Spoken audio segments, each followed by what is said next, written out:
Hi everyone. So in this video, I'm going to do a quick review of the Mystery of History curriculum. This is the Volume 1, Creation to the Resurrection, and I have the second edition. One thing I want to say is I know that since then, a third edition, which is hardcover, has come out.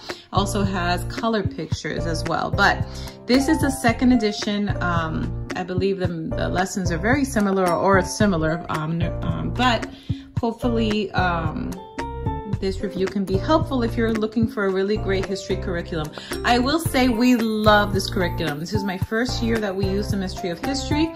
I have 3 students. My sons are in 6th grade, 4th grade, and 2nd grade. And I was able to use this one curriculum for all 3 different grades. And I'll explain quickly kind of how I went about doing that for this year.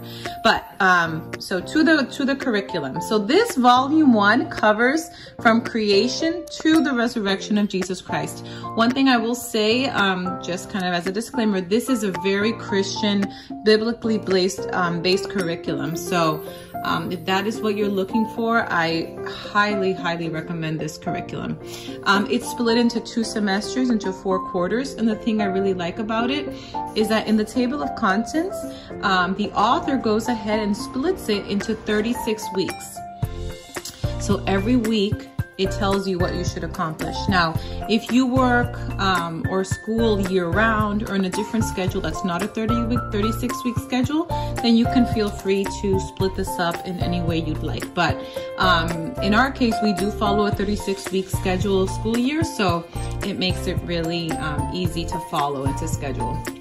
Really nice in the beginning. She includes a letter to the students, and she has them for different ages. So this is for elementary school age, middle school, high school, and a letter to the teacher. So it's very nice and personalized and really something nice to read on the first day.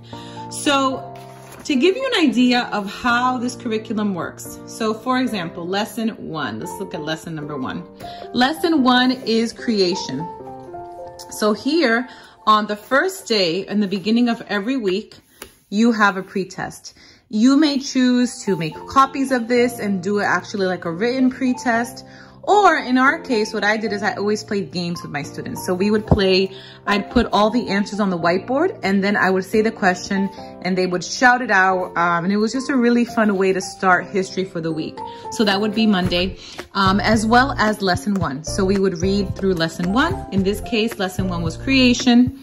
Read through the lesson. If you see, it's not very long, just about 1.5 pages. So it's really easy reading to read to your students. And then at the end of every lesson, there are activity options.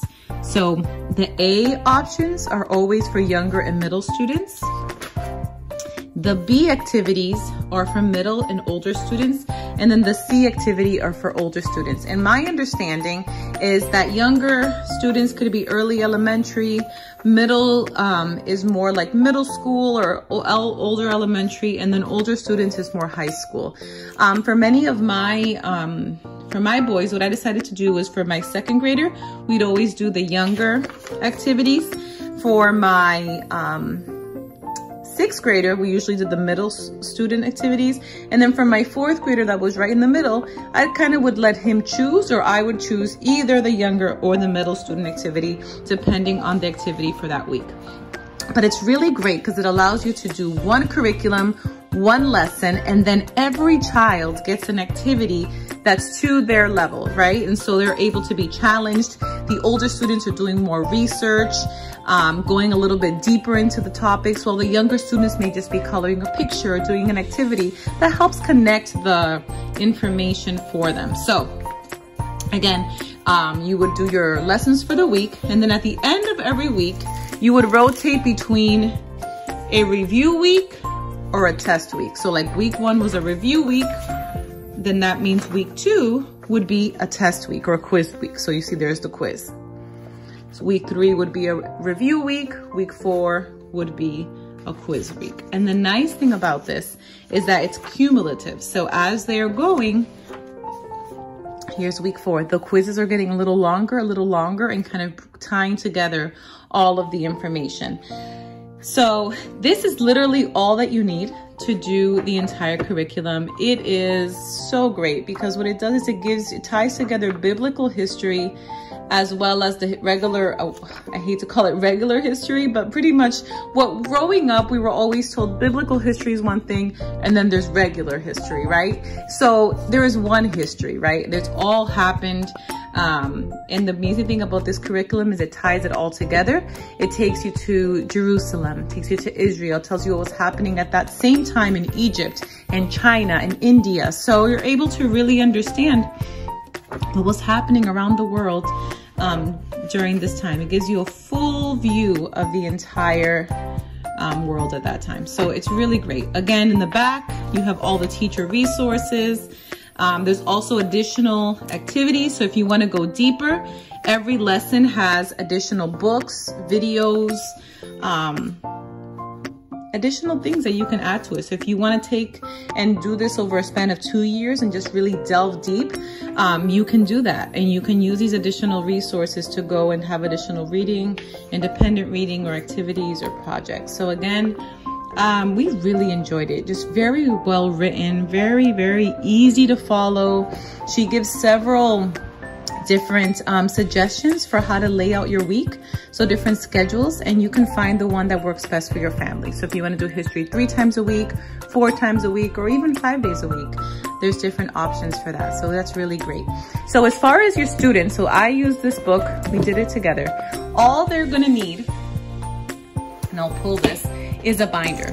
Now, this curriculum suggests that the binders be split into 7 tabs, 1 per region or continent. You can definitely do that, and that's actually how they recommend it being done. But I will say that the beauty of homeschooling is you really can make it work for you. So what I did is each one of my sons had a binder, and I didn't split it by continent. Instead, I split it by quarter. It's just kind of what worked for us. So this was my 2nd grader. And I split it by quarter. So here are some of the activities that he worked on. So you can see some of the pictures and different things that he did. And then for timeline, and that's actually something I want to talk about, being that he was a little younger and maybe a timeline wouldn't be something that would be as exciting to him, I was able to go online and find on Pinterest some coloring pages that really correlated with the exact timeline that my older boys were going to be doing. So at the time that I printed this, it was free, a free download and print. But currently, I believe this resource, which is myhomeschoolprintables.net, I think she's selling them now for about $5. So it's still very affordable. Again, it's myhomeschoolprintables.net. I don't know if you can see that website there in case anyone's interested in taking a look. I believe she has it for all the volumes of Mystery of History, but they're really great, just fun. Again, if you're doing this with younger students, I would say that maybe you would enjoy this better. It still allows them to do pretty much like a timeline, but do it in this way. So that was really fun. For my older students, I'll just kind of show you this was my 4th grader. Again, I should mention, there are 12 dates to memorize. I love that. They don't have to memorize tons of information. She kind of up front says there are 12 dates that you'll need to memorize. And so then you'll fill out, I just did this myself, just so they can have it all together and work on memorizing their dates. But again, here's some of the information that he did, his projects, his work. Again, we split it by semester. This was a mosaic activity they did, which was really fun. Now for their timeline, what I decided to do, you can do a lot of different things, and they actually give options that you can even draw your own timeline figures. You can do whatever you'd like. You do not need to go ahead and buy anything if you don't want to. I went ahead and got the timeline figure from Homeschool in the Woods. I'll try to see if I can link that below. But the timeline figures from Homeschool in the Woods are really great. And what he decided to do is he glued on the timeline figure, and then underneath, he did his own little drawing. So my older son just glued it on. There's Adam and Eve. So if they're very creative and they like to draw their own thing as well, they can make their timeline kind of their own. So this timeline template. I actually found it free on Pinterest. So if you actually go to Pinterest and put like Mystery of History, free printables, so many things come out, which is really great. And I just taped it together. If you see, I just taped it together by 3s. And in this case, if you see, this actually needed an additional room. So I added another piece of cardstock and I folded in. At the end of the year, which is coming up quick, I'm gonna let them go ahead and just open up and their whole timeline and put it all together. So they really enjoyed doing these timeline figures. They can color them, they can make them their own, do whatever they'd like with them. But again, I recommend, this was a very busy time, as you can tell, a lot of timeline figures there. But again, this history curriculum, it's not overwhelming. It's not too much, you know, but they learn so much. I learned so much, honestly, and I couldn't recommend this enough. So if you're looking for a good history curriculum, again, the author, Linda LaCour Hobart, she has a lot of great videos also on YouTube. So if you want to hear straight from her, a little more information, she does an amazing job explaining it. But again, I hope this review was helpful. If you have any specific questions, please feel free to write them in the comments below and I'll get back to you with at least my personal experience of what worked for us, understanding that what worked for us may not work for you, but hopefully it can be helpful. Also, if there's something that you've done, if you've used this curriculum before and have any tips that have worked for you, please feel free to share. I'd love to hear, as we do plan on continuing with this curriculum next year. So I hope you all have a blessed day and we'll talk to you soon.